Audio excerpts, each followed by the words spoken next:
पिछले 1 घंटे से आप देख रहे हैं एबीपी न्यूज नीलसन का सर्वे। देश का मूड क्या है, कई सवाल जो हमने लोगों से पूछे उनमें लबोलबाब यह है कि लोकप्रियता प्रधानमंत्री नरेंद्र मोदी की अब भी बनी हुई है। हालांकि 2015 में दिल्ली और बिहार में बीजेपी हारी, लेकिन प्रधानमंत्री मोदी की लोकप्रियता अब भी बरकरार है। लेकिन लोग कह रहे हैं कि अच्छे दिन जिस तरह से उम्मीद थी वैसे नहीं आए हैं, रोजगार नहीं मिला है, महंगाई कम नहीं हुई है, फिर भी उम्मीद नरेंद्र मोदी में अब भी दिख रही है लोगों को। अब अगर इस वक्त चुनाव हुए तो किस पार्टी को कितनी सीटें आने की उम्मीद है लोकसभा में, वो जानने के लिए चलते हैं नेहा के पास। बिल्कुल किशोर, यही सबसे बड़ा सवाल है आज की तारीख में। अगर चुनाव हुए, किसको मिलेंगी कितनी सीट, किसकी बनेगी सरकार। सबसे पहले 2014 के लोकसभा चुनाव के नतीजों पे नजर डाल लेते हैं। देखिए, एनडीए को 336 सीटें मिली थी, बम्पर बहुमत मिला था, पूर्ण बहुमत से सरकार बनी। यूपीए को बुरी हार, 60 सीटों पर सिमट गई थी। लेफ्ट के खाते में 10 सीटें, अन्य के खाते में 137 सीटें। लेकिन आज की तारीख में अगर चुनाव होते हैं, एबीपी न्यूज नीलसन का सर्वे कहता है कि तस्वीर जो है वो वोट शेयर में रहेगी ये कि एनडीए के खाते में 38% वोट शेयर जाएंगे आज की तारीख में। यूपीए के खाते में 28% वोट शेयर, लेफ्ट के खाते में 5%, अन्य के खाते में 29%। अब सीटों में ये तस्वीर किस तरह से परिवर्तित होती है, आइए उस पर नजर डालते हैं। 336 2014 में एनडीए को, आज की तारीख में अगर चुनाव हुए एनडीए 301 सीटों पर होगी, यूपीए 108 सीट पर, लेफ्ट के खाते में 20 सीट, अन्य को 114 सीटें। यानी एनडीए अब भी बहुमत के साथ 301 सीट के साथ सरकार बनाएगी आज की तारीख में चुनाव हुए। लेकिन बड़ी बात यह है कि 2014 के लोकसभा चुनाव के मुकाबले एनडीए को हो रहा है 35 सीटों का नुकसान। सिर्फ 35 सीटों का नुकसान। 20 महीने अभी हुए हैं मोदी सरकार को सत्ता में आए। वहीं यूपीए को 48 सीटों का फायदा हो रहा है, लेफ्ट को भी 10 सीटों का फायदा हो रहा है, अन्य को 23 सीटों का नुकसान हो रहा है। तो बड़ी बात यह है कि आज की तारीख में भी एनडीए अपने दम पर सरकार बनाती हुई नजर आ रही है। और भी आपको बता दें कि एनडीए को ओडिशा, कर्नाटक और तमिलनाडु में फायदा हो रहा है। तमिलनाडु में चुनाव होने वाले हैं, जबकि यूपीए को पंजाब, राजस्थान, बिहार, गुजरात और मध्य प्रदेश में फायदा होने वाला है। और ये बीजेपी शासित राज्य हैं और पंजाब में तो चुनाव भी है। और जैसा हम आपको बता रहे हैं, आंकड़े सर्वे के ये बता रहे हैं कि यूपीए को पंजाब, राजस्थान, बिहार, गुजरात और मध्य प्रदेश में फायदा मिलता दिखाई दे रहा है। पंजाब जहां चुनाव होने हैं जल्द। अब सर्वे दर सर्वे किस तरह से तस्वीर बदली है। मई 2015 में एनडीए के खाते में 317 सीटें आ रही थी हमारे सर्वे के मुताबिक, जब मोदी सरकार को 1 साल पूरा हुआ था। जनवरी 2016 में यह आंकड़ा घटकर 301 पर आ गया है। लेकिन अब भी एनडीए की स्थिति बहुत मजबूत है। यूपीए को देखिए, मई 2015, 1 साल पहले 73 सीटें मिलती दिखाई दे रही थी। आज की तारीख में अगर चुनाव होते हैं, यह आंकड़ा बढ़कर 108 पे आ जाता है। मई 2015 के सर्वे के मुकाबले एनडीए को 16 सीटों का नुकसान हो रहा है। पिछले 1 साल पहले 317 मिल रही थी, आज की तारीख में 301 मिलती दिखाई दे रही है। मई 2015 सर्वे के मुकाबले यूपीए को 35 सीटों का फायदा हो रहा है। लेकिन किशोर, ये साफ है सिर्फ 35 सीटों का नुकसान है और अब भी 301 सीटें आज की तारीख में मिलेंगी एनडीए को अगर चुनाव होते हैं आज। किशोर जी नहीं, और इससे पहले हमने जो सवालों के जवाब देखे उनमें देखा कि प्रधानमंत्री मोदी की लोकप्रियता भी बनी हुई है। तो हम चलते हैं अपने विश्लेषकों के पास और राजनीतिक पार्टियों के प्रवक्ताओं के पास न्यूज रूम में, ये देखते हुए कि आंकड़ा सीटों का अब भी ये कहता है कि 301 सीटों के साथ एनडीए की सरकार बन सकती है अगर आज चुनाव होते हैं। तो अभी तक जो हमने सर्वे में सवालों के जवाब देखे और आंकड़े देखे, उन पर नजर डालते हुए देश में अब भी मोदी का जादू बरकरार है, कहा जा सकता है। इस आंकड़े को देखकर अभी चुनाव हुए तो एनडीए को पूर्ण बहुमत मिलेगा, ये कहता है एबीपी न्यूज नीलसन का सर्वे। यूपीए की सीटें बढ़ेंगी लेकिन अभी भी मोदी से काफी दूर है। 108 और 301 ये आंकड़ा है, ये फासला है।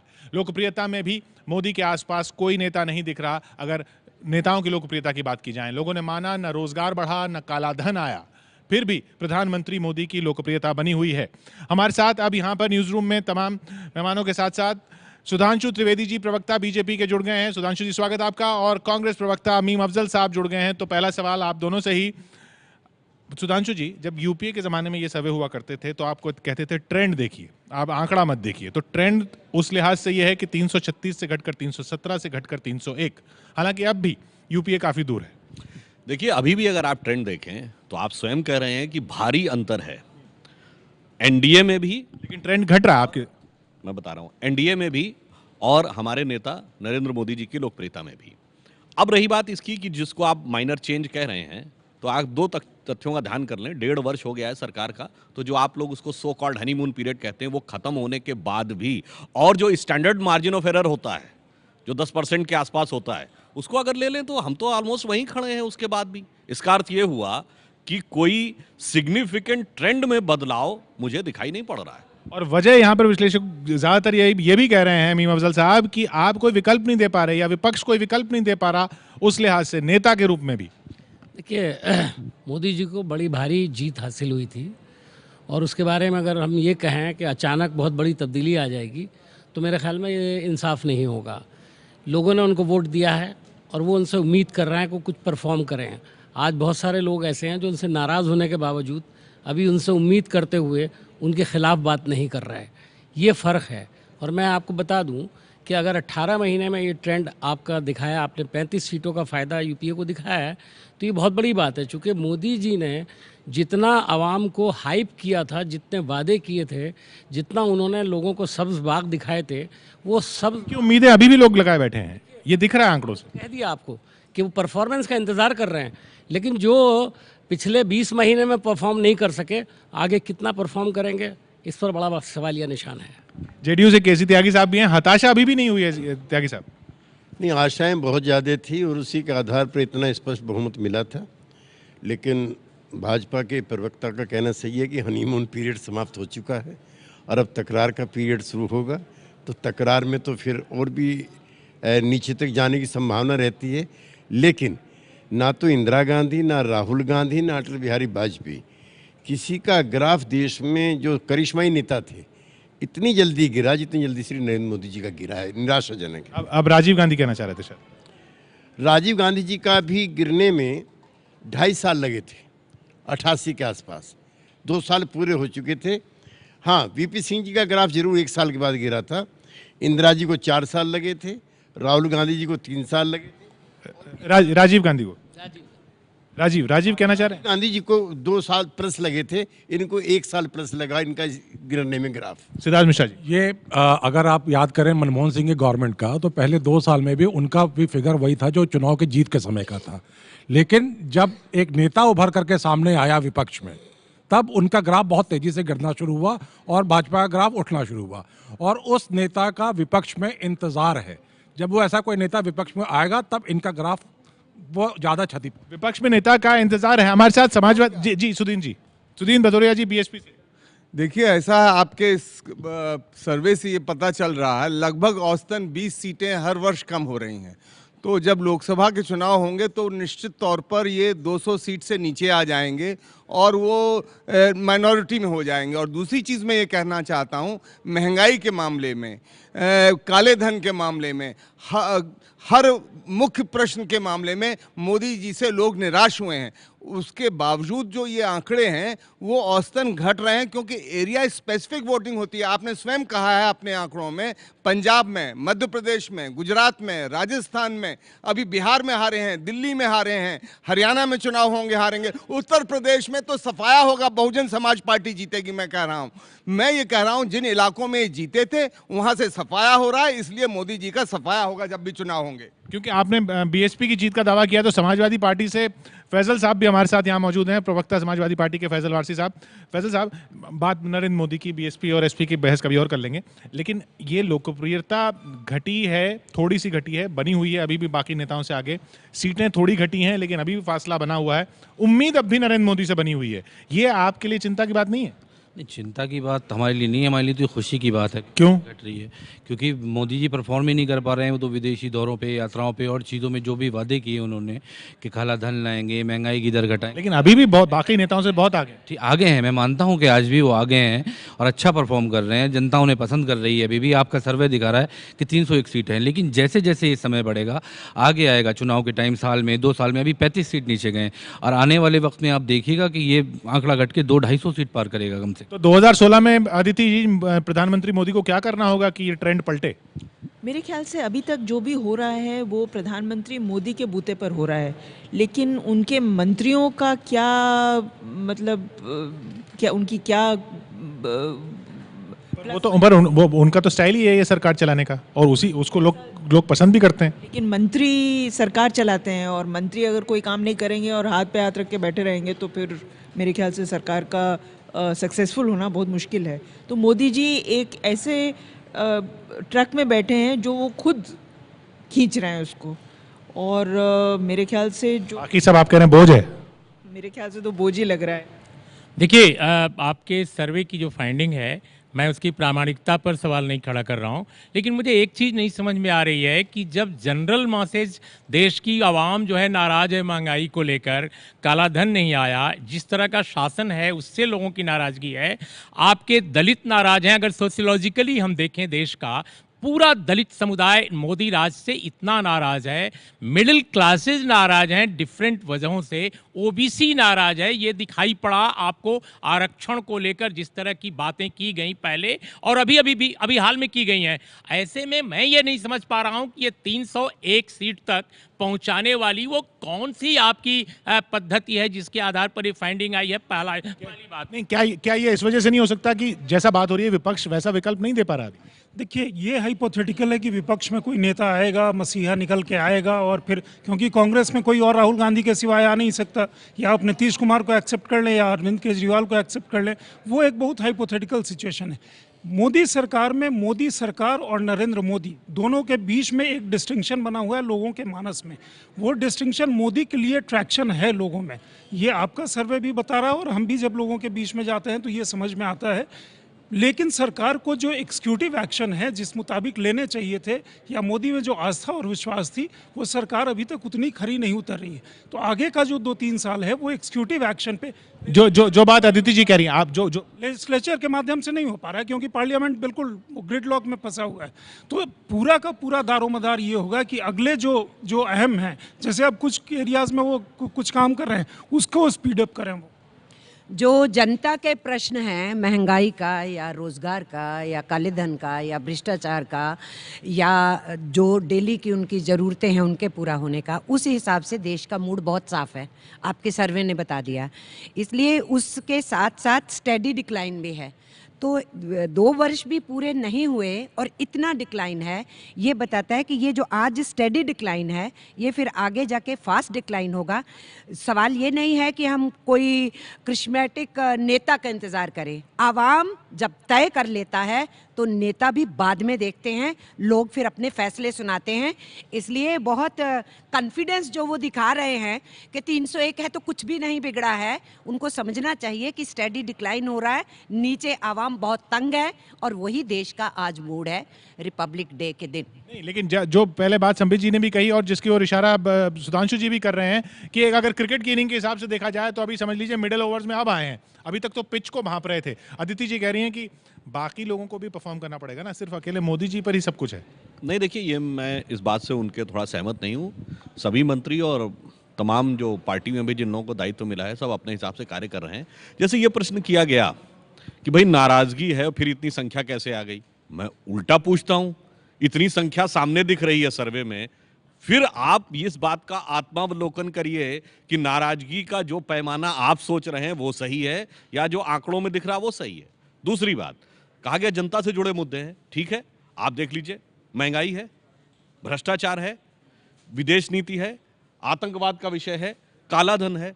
अब आप सोचिए विकल्प में कौन आएगा? वो दावा करेंगे जो काला धन ले जाके रख दिया। आप भी मान रहे हैं कि ये इसलिए फासला इसलिए है क्योंकि विकल्प नहीं है? नहीं, आप भी क्या ये मान रहे हैं फासला इसलिए है क्योंकि विकल्प नहीं है? कहना चाह रहा हूं कि तथ्यात्मक आधार पर इनमें से किसी भी पैमाने पर चुन लें तो आज भी भाजपा, एनडीए और श्री नरेंद्र मोदी का नेतृत्व कहीं बेहतर स्थिति में, इसीलिए जनता का वो विश्वास है जो आपके सर्वे में अभी भी झलक रहा है। भाजपा के लोग कहते हैं कि महंगाई है, आतंकवाद भी बढ़ा, सारी चीजें वैसे की वैसे ही है, लेकिन कोई विकल्प नहीं है इसलिए मोदी है। इसका मतलब जो वादे करके मोदी आए थे उसमें फेल हो गए। अच्छा, विकल्प के रूप में सबसे ज्यादा पोटेंशियल या संभावना किसमें दिखती है वीरेंद्र कपूर जी? राहुल गांधी, अरविंद केजरीवाल या नीतीश कुमार? देखिए, आज के दिन में इन तीनों में किसी में नहीं दिखती है, पर हमारे मित्र कोई नया आएगा। सुनिए, अभी ये कह रहे थे कि ओबीसी नाराज हैं, दलित नाराज हैं, मिडिल क्लास नाराज है, सब। तो मैं पूछता हूँ अपने सज्जन से कि क्रांति क्यों नहीं हो रही है इस देश में? लोग निकले क्यों नहीं सड़कों पे? आपके आंकड़ों को बता रहे हैं। एक मैं छोटी सी बात कहता हूँ। इंदिरा गांधी गरीबी हटाओ के नारे पे बहुत बड़ी संख्या में 71 में जीत के आई थी। 6 महीने में इस दिल्ली शहर में चुनाव हुआ था और दिल्ली शहर में म्यूनसिपैलिटी का चुनाव था और बहुत बुरी तरह से कांग्रेस पार्टी हार गई थी। तो ऐसा है कि थोड़ा सा चुनाव में लोग करते हैं, वादे ज़्यादा होते हैं, और लोग जनता भी जागरूक है कि ये नहीं जानते कि काला धन मेरे अकाउंट में 15 लाख आज आना चाहिए, नहीं तो मैं बदल दूंगा। क्या राहुल गांधी 15 लाख ले आएंगे जो भेजने वाले थे 15 लाख? तो इसलिए और ये भी बात कर रहे इस पर मैं अशोक जी, मैं एक छोटा सा ब्रेक लूंगा। मैं एक छोटा सा ब्रेक लूंगा। यहाँ पर बहस गर्मा रही है इन मुद्दों पर। छोटे से ब्रेक के बाद लौट रहे हैं हम।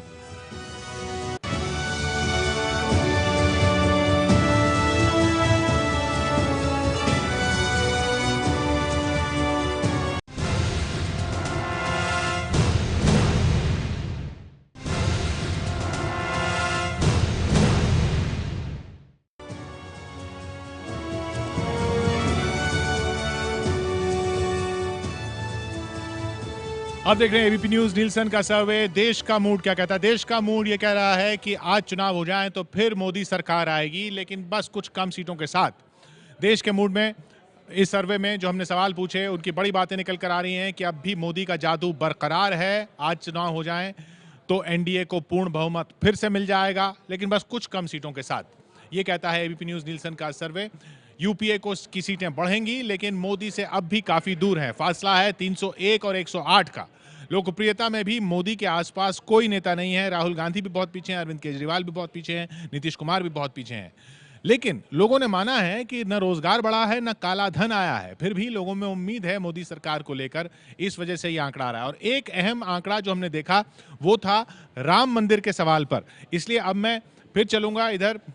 राम मंदिर के सवाल पर जो जनता कह रही है कि 65% जनता कह रही है कि राम मंदिर बनाने के लिए सरकार को पहल करनी चाहिए। ये अपने आप में, जब अगले साल यूपी के चुनाव हैं, कितना अहम लग रहा है आपको आंकड़ा? स्मिता गुप्ता जी हमारे साथ हैं, वरिष्ठ पत्रकार।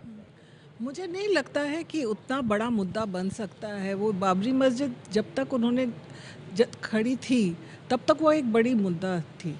जब उन्होंने उसको ध्वंस कर दिया उसके बाद वो घट गया, मगर एक पोलराइजेशन के तौर पे वो। लेकिन फिर भी इतने सारे लोग बोलें कि नहीं सरकार को पहल करनी चाहिए, तो मुद्दा जैसे अमरदीप और रशीद जी दोनों ने कहा था, मैं भी उनसे सहमत हूँ कि यदि आप लोगों को कहे कि कोई मंदिर बनाए या मस्जिद बनाए, लोग नहीं कहेंगे, मगर वो कानून के तौर पे होना चाहिए, कॉन्स्टिट्यूशन के आधार पे होनी चाहिए।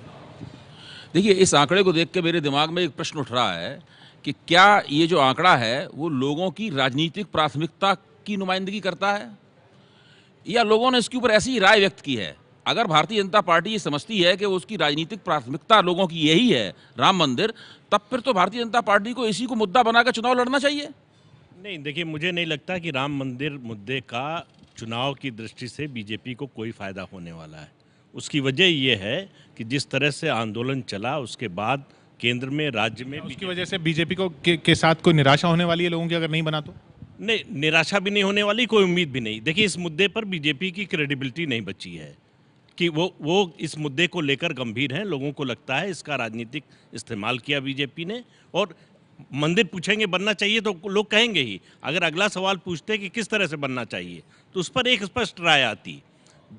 देश भर में ये भाई या तो अदालत से हो सकता है या दोनों पक्ष राजी हो जाएं, तो राजी हो जाएं दोनों पक्ष, सबसे अच्छी स्थिति है। दूसरा विकल्प है जो है वो अदालत से है। तीसरे विकल्प के लिए क्या लोग सोच रहे हैं कि वो संसद में कोई बिल लाकर सरकार इस तरह का करे? अगर इस तरह का सवाल होता तो शायद इस बारे में ज़्यादा। सिरसा साहब, ये क्योंकि चुनाव अब आप सबसे पहले उसमें जाएंगे और पंजाब में तो ये मुद्दा नहीं है, लेकिन अगर इस तरह का माहौल है, कोई चिंता नहीं होती आपको? ये प्रदीप जी कह रहे हैं इससे बीजेपी को कोई फर्क नहीं पड़ने वाला चुनावी तौर? नहीं, देखिए, ये एक बहुत ही धार्मिक मुद्दा है और इसको इस तरह हल्के में मैं नहीं समझता कि हमें डिबेट के इशू में भी लाना चाहिए, क्योंकि बहुत लोगों की धार्मिक आस्था के साथ जुड़ा हुआ है।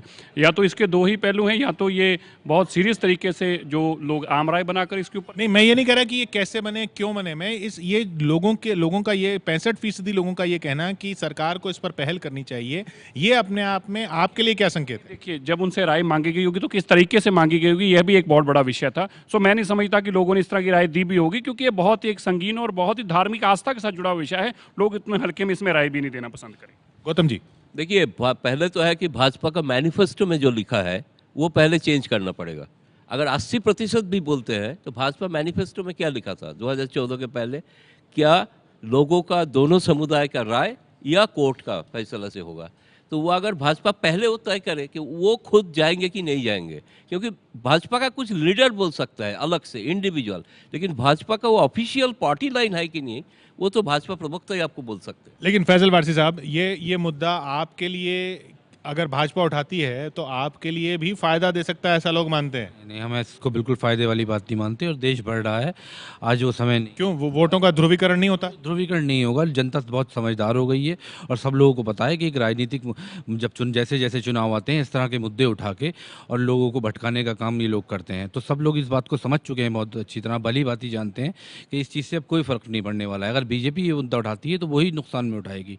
मोदी जी को जितना डैमेज इस लोकप्रियता, नहीं, कैसे नुकसान में? अगर लोग कह रहे हैं 65% लोग कह रहे हैं, तो आप ही तो कह रहे हैं कि 65% लोग कह रहे हैं, लेकिन जब आप बाहर जाएंगे लोगों की राय जुड़ेंगे, क्योंकि हर वर्ग से लोग, हर क्षेत्र से, हर समाज से, चाहे वो पिछड़े हों, सब लोग पढ़ रहे हैं। इंटरनेट का ज़माना है, गूगल का ज़माना है, तो सब लोग मंदिर मस्जिद की राजनीति से उठकर हम देश की बात करें कि देश को आगे कैसे बढ़ाएं, ना कि हम मंदिर बनाने की वो कोर्ट पे रहने दें। अगर वही डिसाइड करे कि क्या होना है क्या नहीं होना, मुद्दे और हैं, उन पर चुनाव लड़ें, ना कि राम मंदिर पर। चलिए, वाजपेयी साहब हमारे साथ लोक जनशक्ति पार्टी से हैं। अब मैं दलित के मुद्दे पर आता हूं, और मैं भदौरिया जी एक मिनट, मैं सुदीन भदौरिया जी के पास जाता हूं, बीएसपी से।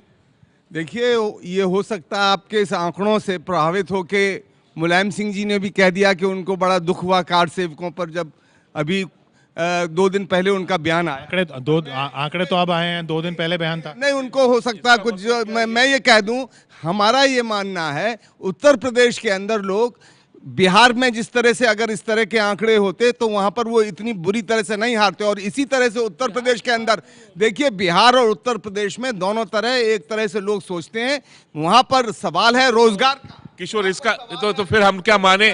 नहीं तो फिर हम क्या माने? बसपा जो कार सेवकों पर फायरिंग हुई थी, बसपा उसकी समर्थन करती है? मैं ये नहीं कह रहा हूं, मैंने आप क्या ये सही था? मैं ये कह रहा हूं, ये मुझे ना, नहीं, आप हाँ ना, मुलायम को छोड़िए ना। हम तो किसी भी आंदोलन पर बातचीत से रास्ता निकालने के मंदिर चाहते हैं। मैं ये कह रहा हूं, मुलायम सिंह जी इस समय 25 वर्ष बाद उनको ये याद आ रहा है, उनको चिंता नहीं है मुजफ्फरनगर के राइट्स की। एक ही शब्द कहना है कि देखिए कि मुलायम सिंह जी ने उसके बाद में कहा, उसको आप भूल रहे हैं। मुलायम सिंह जी ने यह भी कहा कि अगर मैंने गोली नहीं चलाई होती तो मुस्लिम वर्ग में मेरी इतनी पकड़ नहीं होती। आप वो क्या कोई होश कह रहे हैं, वो इसलिए कह रहे हैं क्योंकि वो कह रहे हैं कि हमने गोली चला के अपना वोट बढ़ा लिया। मैं ये कह रहा हूं, नहीं, पहली दफा नेता मानते हैं कि हमने गोली चलवा के अपनी वोट। खैर, बहस का मुद्दा मुलायम सिंह नहीं है, बहस का मुद्दा मुलायम सिंह नहीं है, बहस का मुद्दा ये राम मंदिर पर इतने ज्यादा लोगों की राय है। केसी त्यागी साहब, ये सवाल देश के अधिकांश नेताओं ने तय कर दिया है। वीपी सिंह जी ने तय किया, अटल बिहारी वाजपेयी जी ने किया, अडवाणी जी ने किया, हमारी पार्टी मानती है, सभी दल मानते हैं। कोई भी दल ऐसा नहीं है जो कहता है कि हथौड़ा उठाओ और जाकर के वहाँ राम मंदिर का निर्माण कर दो। राम मंदिर की पार्टी, राम मंदिर बनाने वालों की पार्टी भी छोड़ करके डॉक्टर स्वामी जैसे कुछ नेताओं को, अटल बिहारी वाजपेयी जब प्रधानमंत्री थे उनका कानून का काम होगा। इसलिए कुछ लोग जो कानून को धत्ता दिखाना चाहते हैं, संविधान का अपमान करना चाहते हैं, लोकतंत्र को बर्बाद करना चाहते हैं, उनकी राय हो सकती है। देश के 90% लोगों की राय ये है। नहीं, डॉक्टर स्वामी की राय जो है वो बीजेपी की राय नहीं है। मैं सुधांशु जी से पूछूंगा, लेकिन पहले आपकी राय। ऐसा है किशोर कि देश की 65% जो जनमत है वह राम मंदिर के पक्ष में है। नहीं, सरकार को पहल करनी चाहिए। सरकार को सवाल ये है, पहल करनी चाहिए, इसका मतलब है कि वो चाहते हैं कि वहां पर राम मंदिर बने। हम बार बार इसी चीज को दोहरा रहे थे कि देश की जनता राम मंदिर उस स्थान पे चाहती है। अब इसमें किशोर, अभी कुछ दिन पहले आपके चैनल पर परेश रावल आए थे, मोदी जी के करीबी एमपी हैं, और उन्होंने कहा कि between Ram Mandir and second term for Modi, I will prefer second term for Modi then Ram Mandir. एक सेकंड, राम मंदिर के निर्माण के लिए अटल बिहारी वाजपेयी का रास्ता ठीक है कि सुब्रमण्यम स्वामी का? ये अटल बिहारी का रास्ता। यही सवाल सुधांशु जी से बाद में लीजिए इनसे। ये बताइए कि सुब्रमण्यम स्वामी जब चंद्रशेखर जी की सरकार में थे, उस वक्त राम मंदिर के बारे में उनकी राय क्या थी? उनसे पूछिए। और मेरा ख्याल है पर वो तो बहस का वो अलग बहस का मुद्दा है। मैं कुछ और कहना चाहता हूँ। स्वामी ने जो ये मुद्दा उठाया है वो भारतीय जनता पार्टी को क्राइसिस में डालने के लिए उठाया है। पोरस के हाथी हैं, हमेशा जब भी गए हैं अपनी ही फौजों को रोंदने का काम किया है। थोड़ा दिन इंतजार। तब तो आपको खुशी होनी चाहिए, आप नहीं, पर जो सवाल त्यागी साहब ने पूछा, जेडीयू प्रवक्ता केसी त्यागी जी ने सुधांशु त्रिवेदी जी सवाल पूछा कि राम मंदिर बनाने का रास्ता अटल बिहारी वाजपेयी जी का सही है या डॉक्टर सुब्रमण्यम स्वामी का? देखिए, समस्या क्या है कि यहाँ पे लोग नियम कानून की बात करते हैं, मानता कोई नहीं है। आपके कई प्रबुद्ध वक्ताओं ने बाबरी मस्जिद शब्द का प्रयोग किया, सर्वोच्च न्यायालय विवादित ढांचा कहता है। दूसरी बात, अभी आज की डेट में कोर्ट के निर्णय से वहां स्थिति क्या है? 30 सितंबर 2010 को इलाहाबाद हाईकोर्ट के लखनऊ बेंच की जजमेंट के अनुसार वह सेंट्रल डोम यानी गर्भगृह में राम मंदिर है, इस पर कोई विवाद नहीं रहा। अब जो केंद्र में मुकदमा है वो 1/3 या पूरी जमीन की हिस्सेदारी के लिए। अब जो आपने कहा, दोनों के हिस्से में कोई अंतर नहीं, समझ का फेर है। अटल बिहारी वाजपेयी की सरकार ने ही 2003 में आर्कियोलॉजिकल सर्वे का जो एक्सकेवेशन कराया था, उसी से वो पुख्ता सबूत निकले थे जिससे हाई कोर्ट का जजमेंट पक्ष में आया था। और स्वामी भी यही कह रहे हैं कि गलत। अटल बिहारी वाजपेयी जी ने, हम भी एनडीए में थे, आप गलत बयान मत कीजिए। अटल बिहारी वाजपेयी जी ने कहा था कि सर्वोच्च न्यायालय के फैसले को हम मानेंगे। अडवाणी जी जो रथ यात्रा लेकर निकले थे, उन्होंने कहा हम सर्वोच्च न्यायालय के फैसले को मानेंगे। तो पूरा होने दीजिए। बिल्कुल वही तो मैं कह रहा था। इसीलिए सुब्रमण्यम स्वामी का जो कॉन्फिडेंस है कि सर्वोच्च न्यायालय में हियरिंग शुरू होगी, और यह मामला सिर्फ 2010 नहीं, 1949 का जजमेंट, 86 का कोर्ट का जजमेंट। भाई, आपको बहस को डाइवर्ट करने की नेताओं की साजिश का हिस्सा हम क्यों बने? हमारा ये कहना है कि आप राम मंदिर की पार्टी हैं। राम मंदिर बनाने के नाम पे, बाबरी मस्जिद ढहाने के नाम पे आप लोग चुन के आए हैं, आप उस पर बगले क्यों झांक रहे हैं? सवाल जवाब। कोई बगले झांकने की बात तो उनके साथ है। 65% यदि आपके सर्वे में कह रहा है, इसका मतलब 2/3 लोग कह रहे हैं। तो जाके बनाओ ना। अरे भाई, हम ये कह तो रहे हैं, सर्वोच्च न्यायालय का जजमेंट आने आ गया। आप जब 86-87 में ये लोग, सुनिए, अब 1 मिनट, मुझे पूरा वाक्य करने दीजिए। सुनिए, सर्वोच्च न्यायालय के ऑर्डर से सर्वोच्च न्यायालय के ऑर्डर से जाके वो बाबरी मस्जिद को ढाया था, आपने उसको मंदिर बनाया था। अब देखिए, अब मैं वाक्य बोलूं। दिसंबर 1949 में कोर्ट के आदेश से वहां पे मूर्तियां रखी गईं। फरवरी 1986 में कोर्ट के आदेश से ताला खुला। नवंबर 1989 में कोर्ट के आदेश से शिलान्यास हुआ। जनवरी 1983 में ढांचा गिरने के बाद कोर्ट के आदेश पे वहां मंदिर है, और सितंबर 2010 में कोर्ट के आदेश से वो राम जन्मभूमि माना गया। तो लगातार 70 सालों का कोर्ट का आदेश दिखा रहा है। इसलिए हमें कॉन्फिडेंस है कि कोर्ट की हियरिंग शुरू होगी और निर्णय पक्ष में आएगा। अरे जब सारे कोर्ट कहते तो इसको एग्जीक्यूशन में क्यों नहीं? सरकार आपकी है, आपको एग्जीक्यूट करना पड़ेगा जो कोर्ट ने कहा।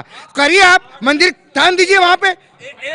सुनो, एक ऑर्डिनेंस लाके एक क्लर्क को आप अपॉइंट कर सकते हैं, सेक्रेटरी तो प्राइम मिनिस्टर। हार अवश्य, जब कोर्ट में हार अवश्यंभावी नजर आ रही है, तब इधर उधर मत भागिए। मैं एक बात, मैं सिर्फ ये पूछना चाहता हूँ बीजेपी के लोगों से कि कोर्ट का जो भी ऑर्डर हो, चाहे मंदिर बनाने के लिए हो, चाहे मस्जिद बनाने के लिए, उस जगह पर जहाँ विवादित ढांचे की आप बात करते हो, मैं मस्जिद की बात करता हूँ, कुछ लोग मंदिर की बात करते हैं, क्या आप, अगर वहाँ कोर्ट ने ये कहा कि वहाँ पर मस्जिद बनना चाहिए, तो क्या उसको आप एक्सेप्ट करेंगे?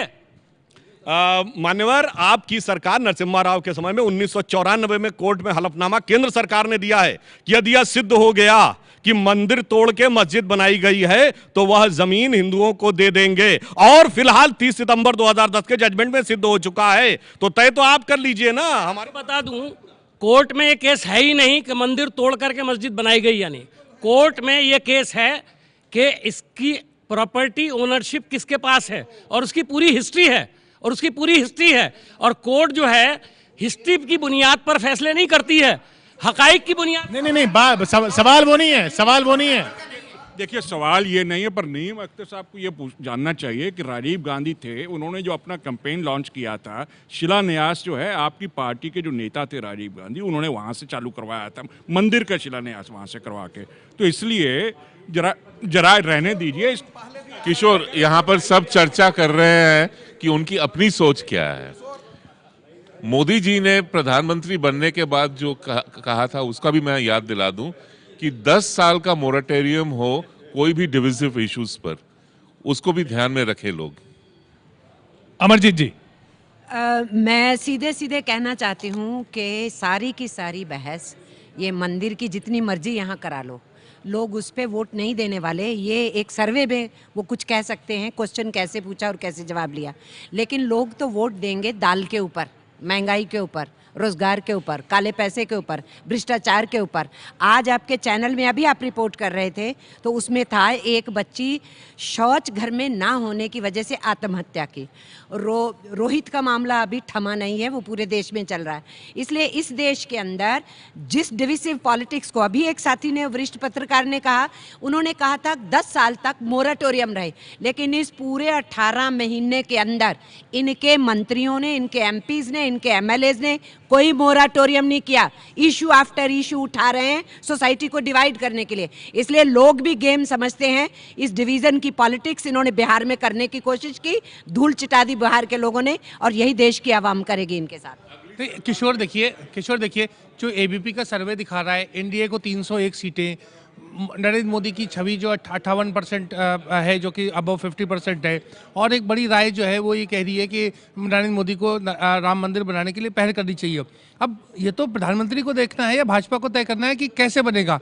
क्या उसको एक अच्छे ढंग से बनाया जाएगा या किसी एक राष्ट्रीय स्तर पर कोई कानून नियम ला करके? नहीं, अमरजीत जी कह रही हैं कि लोगों जब वोट देने जाएंगे तो ये अहम मुद्दा नहीं होगा, मुद्दा होगा रोजी रोटी। कि मेरा कहना ये है कि इन तीनों चीज़ों में कंसिस्टेंसी है। एक राजनीतिक सोच जो है वो 301 सीटें दिला रही है, एक राजनीतिक सोच जो है आवाम की वो 58% उनको बैक कर रही है, और एक वही राजनीतिक सोच जो एक राम मंदिर की जो कल्पना की गई थी उसको कैसे बनाना है वो दूसरी बात है। मैं जोड़ना चाहती हूँ कि जो सब मुद्दे आपने उठाया है उसमें सब मुद्दे चुनाव में नहीं आते हैं। जिन मुद्दे आए थे बिहार में, वो महंगाई आए थे, दादरी आए थे, अनएम्प्लॉयमेंट, और उस पे ही तो इन्होंने हारा है। तो ये भी इनको सोचना चाहिए। जैसे आपने एलपीजी वाला वो कोई मुद्दा ही नहीं बना, या राम मंदिर या बीफ वाला जो इशू था वो मुद्दा ही नहीं बन पाया। तो हैदराबाद में दलित छात्र की आत्महत्या वो मुद्दा बनेगा, वो आपको परेशानी में डालेगा, लोक जनशक्ति पार्टी को भी परेशानी में डालेगा, क्योंकि एनडीए में साथी है मोदी सरकार की अरविंद वाजपेयी जी। देखिए हमने जैसे ही हमको ये इसका पता चला, हम लोगों की टीम गई वहाँ पे अपने। मैं ये नहीं पूछ रहा आपने क्या किया, मैं पूछ रहा हूँ आपको वो मुश्किल में नहीं डालेगा? उसके बाद सुनिए आप हमारी बात। उसके बाद क्या हुआ, जुडिशियल अपॉइंटमेंट हुई, जुडिशियल इंक्वायरी बनी है, और अब हमारी पार्टी ये मान करती है कि जिस तरह से डाउरी एक्ट में प्रिजम्पशन मानी जाती है कि अदर साइड ने अफेंस किया है, इसी तरह से दलित के उत्पीड़न के लिए इस तरह का कानून सरकार को लाना चाहिए। उससे सरकार को कोई नुकसान नहीं हुआ? सरकार का तो जरूर नुकसान तो हुआ ही है, क्योंकि और लोक जनशक्ति और आगे भी हो सकता है पे मेरे ख्याल में ज़्यादा नुकसान होने वाला है, क्योंकि उनको दलित पार्टी माना जाता है। वो कैसे जस्टिफाई कर रहे हैं ये सिचुएशन, इसके ऊपर उनको लोगों ने उसको राय मांगेंगे बाद में। हैदराबाद का असर उत्तर प्रदेश में पड़ेगा फैसल साहब? आप तो उम्मीद करेंगे कि पड़े। देखिए आज वक्ता भी बहुत है, मैं सिर्फ एक छोटी सी बात कहना चाहूँगा कि एक विनती है मोदी जी से कि वो देश में रहें, यहाँ के लिए कुछ करें, नौजवान को रोज़गार से जोड़ दें। ये तो बात की बात है कि कहाँ की बात का कहाँ असर पड़ेगा और क्या होगा क्या नहीं होगा, लेकिन ये बहुत निवेदन है उनसे कि हिंदुस्तान में रहें, यात्राएं बंद करें, यहाँ का कुछ विकास करें, तरक्की की बात करें, देश को जोड़ें, मुसलमानों को भी जोड़ें, सब लोगों को एक साथ लेके चलने की राजनीति करें, ना कि इस तरह की राजनीति करें। नहीं, इसी से मैं आगे बढ़ते हुए उर्मिलेश जी, ये इसके उम्मीद अब भी नरेंद्र मोदी से है, ये आप नहीं कह सकते कि उम्मीद ही छोड़ दी है लोगों ने और मूड ऐसा पलट गया है कि सब खिलाफ हो गए हैं। क्योंकि ये जो आंकड़े आ रहे हैं, चाहे आप आंकड़ों के एग्जैक्ट परसेंटेज पर ना जाएं, लेकिन जो ट्रेंड बता रहा है वो ये कि हाँ, लोगों की नाराजगी है, लोगों में निराशा है कि इतनी चीजें नहीं हुई, लेकिन फिर भी उम्मीद है। भाई देखिए, इतनी ज़्यादा उम्मीद इनसे थी कि 2014 में इतना प्रचंड बहुमत लोगों ने दिया, तो मैं तो कभी नहीं कहता एक जर्नलिस्ट के तौर पे कि उनको लेकर उम्मीदें नहीं रही हैं, लेकिन उम्मीदें जिस तरह खंडित लगातार तेजी से हुई हैं, वो उनके लिए चिंता की बात है, पहली बात। दूसरी बात जो मैं कह रहा था, अभी आपने दलित क्वेश्चन पे पूछा, देखिए नरेंद्र मोदी जी की और बीजेपी की और संघ की कोशिश थी कि पूरे देश में दलितों के बीच वो एक नई कॉन्स्टिट्यूएंसी अपनी तैयार करें, जिस तरह उन्होंने अपर कास्ट में है उस तरह से दलितों में करें। लेकिन हैदराबाद की घटना ने एक ऐसी घटना जिसको इग्नोर कर रहे थे शुरू में, उसने इनके पूरे सपने को ध्वस्त कर दिया है। तीसरी बात जो बिल्कुल अंतिम बात मैं बताऊं, आप बार बार कह रहे थे कि नरेंद्र मोदी से उम्मीदों का प्रश्न, इंडो पाकिस्तान रिलेशन पर जो उन्होंने ब्रेक थ्रू किया वो तब किया जब पूरे राष्ट्रीय स्वयं संघ की पूरी विचारधारा को एक तरह से निगेट किया, यानी संघ की थ्योरी के साथ उनका रिश्ता जब पूरी तरह टूटा तब उनको सफलता मिली। मुझे लगता है कि अगर नरेंद्र मोदी को बेहतर करना है एक प्रधानमंत्री के तौर पे, तो उनको एक बेहतर कांग्रेस बनना पड़ेगा, उनको जनसंघ नहीं, उनको संघ की विचारधारा छोड़नी पड़ेगी। आरएसएस समर्थक हमारे साथ, यहाँ आरएसएस विचारक संगीत रागी जी हमारे साथ हैं। यदि उर्मिलेश जी जिस प्रकार के कमेंट कर रहे हैं, यदि उनकी बात मान करके यदि मोदी सरकार काम करे तो बेशक दुर्भाग्य के दिन आ जाएंगे। अच्छा है कि उनकी बात नहीं माने। दूसरी बात, हर मुद्दे को अखलाक के मुद्दे पर पूरा हिंदू मुस्लिम करवा दिया गया। एक व्यक्ति, एक वाइस चांसलर, एक कहीं पर गवर्नेंस में यदि कोई प्रॉब्लम हो रहा है तो उसको पूरा दलित, एंटी दलित का मुद्दा बना करके जिसको हम कहते हैं फ्रिंज एलिमेंट्स का एजेंडा है, वही विपक्षी पार्टियों का एजेंडा है। इसलिए बहुत बड़ा दुर्भाग्य है कि डेवलपमेंट के एजेंडा पर ये बात नहीं कर रहे हैं। ये पूरे आपके 3 मंत्री उतर जाते हैं उस एड्रेस को एड्रेस करने के लिए। जब भाजपा विपक्ष में थी तो इतनी छोटी छोटी बातें बहुत बड़ी होती थी। इनके वोट का फायदा होता रहे, इसलिए जो इनको, आप मालदा की बात नहीं करते हैं जहां पूरे हिंद मंदिर, जो हम आपके वोट के फायदे के अलावा और कोई बात करने की इजाजत नहीं, हमें आपके वोट के। मैं आखिरी कमेंट सुधांशु जी, आपको आखिरी कमेंट और जवाब आपका। देखिए, उम्मीदें अब भी बनी हुई हैं तो वो अच्छी बात है, लेकिन निराशा बढ़ती जा रही है, वो चिंता की बात है। ये मानते हैं आप? देखिए, मैं कतई नहीं मान रहा हूं कि निराशा बढ़ रही है। परिस्थितियां जितनी भी प्रतिकूल हों, परंतु नरेंद्र मोदी जी के नेतृत्व में एनडीए और भाजपा की यह सरकार निरंतर आगे बढ़ती रहेगी। और मैं 26 जनवरी के इस अवसर पे ये कहना चाहूँगा कि देश का भविष्य उज्जवल है। देश ने आगे बढ़ने का अपना विचार बना लिया है।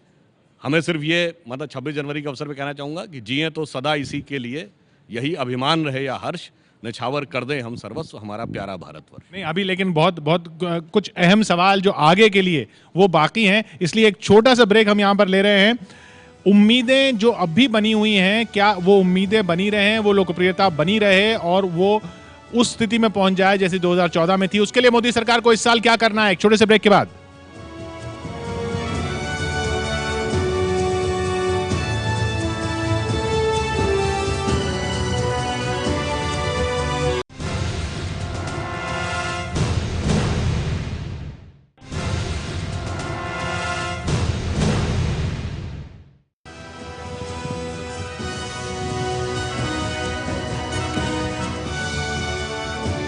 तो आखिरी पड़ाव पर है हम इस चर्चा के। देश का मूड जो कहता है कि प्रधानमंत्री मोदी अब भी सबसे ज्यादा लोकप्रिय हैं बाकी नेताओं से, जो ये कहता है कि मोदी सरकार की लोकप्रियता भी बनी हुई है, जो ये कहता है कि कुछ सीटें जरूर घटेंगी अगर अभी चुनाव हुए, लेकिन सरकार फिर एनडीए की बनेगी, लेकिन जो ये भी दिखाता है कि कुछ चिंता की लकीरें हैं, जैसे कि, और जो बार बार विश्लेषण में बात निकल के आ रही है कि दलित समुदाय कहीं छिटक न रहा हो एनडीए से, जिसका बड़ी मात्रा में वोट मिला मोदी सरकार को। सुदीन भदौरिया जी, देखिए, ये कहना गलत होगा कि पूरे देश में उनको हमको उत्तर प्रदेश में लगभग 20% वोट मिला।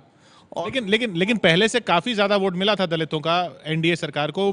कुछ जगह थोड़ा वोट उनको मिला हो, पर मैं ये कहना चाहता हूँ कि पिछले कुछ महीनों के अंदर जिस तरह से बीजेपी के अंदर बहस उठी है, पहले आरएसएस के मुखिया उन्होंने कहा कि हमें आरक्षण के सवाल पर पुनर्विचार करना चाहिए, अभी सुमित्रा महाजन जी ने कहा, और इसके साथ साथ मैं अपनी बात को समाप्त कर दूं, उसके बाद आप कहिएगा, मैं अपनी बात को समाप्त कर दूं। और उसी तरह से रोहित वेमुला का जिस तरह से वहाँ पर उन्होंने जो एक्ट किया, और उसके बाद कुछ लोगों ने बीजेपी के कहा कि वो राष्ट्र विरोधी थे, राष्ट्र विरोधी गतिविधियों में संलग्न थे, और इसकी वजह से उन्होंने किया। इससे मैं आपको बतला दूं कि दलित लोग ही नहीं, पिछड़े वर्ग के लोग पूरे देश के अंदर लामबंद हो रहे हैं भारतीय जनता पार्टी के खिलाफ।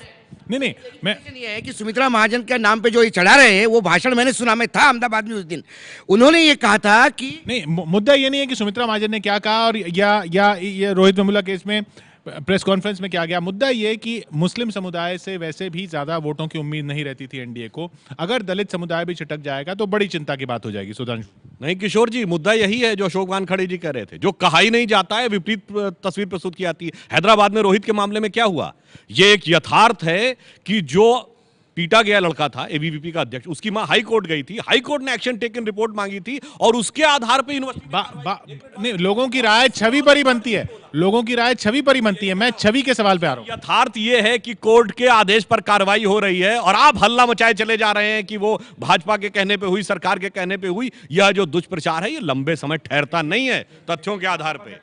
क्राइसिस ऑफ क्रेडिबिलिटी है सरकार की। वही कि ये जो है देश की शिक्षा मंत्री को प्रेस कॉन्फ्रेंस करना पड़े एक कैंपस वायलेंस के ऊपर, यह सरकार की क्राइसिस ऑफ क्रेडिबिलिटी है। किशोर, यह पूरे तरीके से दुष्प्रचार का मामला है जो बार बार मैं ये कह रहा हूं, बहस इस मुद्दे पर नहीं है, बहस आगे की चुनौतियों पर है और आगे की कहा कि ये क्राइसिस ऑफ क्रेडिबिलिटी, मैं तो कहूंगा मुद्दों की क्राइसिस है कि एक मुद्दे पे लेके सारी पार्टियां, वो 56 साल शासन करने वाली पार्टी भी कैंपस में पहुंच गई और सारे राजनीतिक दल पहुंचने लगे। इसका अर्थ ये हुआ, आप कहते हैं सरकार का हस्तक्षेप तो नहीं होना चाहिए मगर राजनीति का अखाड़ा यूनिवर्सिटी को बन जाना चाहिए। ये है क्राइसिस ऑफ इशू। नहीं, मैंने अदिति जी से बहस की शुरुआत की थी, मैं अदिति जी के पास जाऊंगा अंत में। अदिति जी, ये बताइए, ये जो पूरी बात जो दलित समुदाय के वोट को लेकर हो रही है, चाहे उसमें तथ्य क्या हो, यथार्थ क्या हो, लेकिन सरकार का जो समर्थन है वो छवि पर निर्भर है और छवि पर जरूर चोट पड़ी है।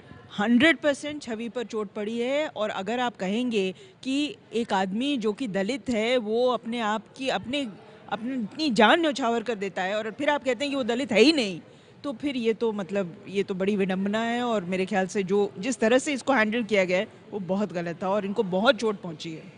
तो चलिए अंत में वीरेंद्र कपूर जी एक देखिए, वो उस लड़के की स्टाइपेंड आपने जुलाई में बंद कर। मैं उस मुद्दे पर नहीं जाते हुए 15 दिन जब वो 5 लड़के बैठे रहे टेंट लगा के कैंपस में, कोई नेता नहीं गया। क्या वो इंतजार कर रहे थे कि वो सुसाइड? नहीं, बात परसेप्शन की है। और कंचन जी, चलिए आखिरी कमेंट मेरा आपसे, सिर्फ एक छोटा सा कमेंट। मिडिल ओवर्स में पहुंच गई है पारी, अब क्या स्लॉग ओवर्स का इंतजार करना होगा कि यहीं से कुछ संभाला जा सकता है मामले को? नहीं, मामला अच्छा संभला हुआ वैसे। नहीं, मामले को संभला जा सकता है। ये भी कहना गलत होगा कि सब कुछ एकदम सही है, बराबर है, वैसा नहीं है। और ये बहुत एक इनकरेक्ट कमेंट है कि क्राइसिस ऑफ क्रेडिबिलिटी नहीं है, ये एक परसेप्शन प्रॉब्लम है। और 18 महीने से जो सरकार लगातार फेस कर रही है, inability to communicate, reach out में वो फॉल्टर कर रही है। और ये तो आप मन की बात से सारी बातें हो रही है। क्या कंचन जी कह रहे हैं inability to communicate? Bharatiya Janata party से बड़ा तो कम्युनिकेटर किसी के पास नहीं है। इसीलिए शायद उम्मीद जो है वो प्रधानमंत्री मोदी से अब भी बनी हुई है। अफसोस वक्त यहाँ पर खत्म होता हुआ। आपने देखा देश का मूड क्या है। आगे 24 घंटे 24 रिपोर्टर।